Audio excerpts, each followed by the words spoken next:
You got your wild blueberries, cherry berry blend, strawberries, blueberries, hidden dark sweet cherries, red tart cherries. You got your greens, alkalis, and detox. And for now, we have this plant-based protein. Even though plant-based is down at the bottom, we'll still do the trick for now. So I got my cherries, blueberries in there. Now I'm gonna add my scoop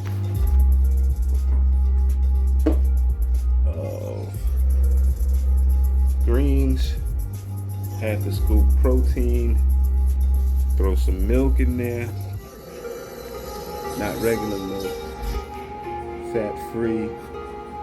We have Lactaid for now, that'll do. Add your protein in your greens, Lactaid fat free milk, some of that. Here we are. Let's see how it goes. See how this goes.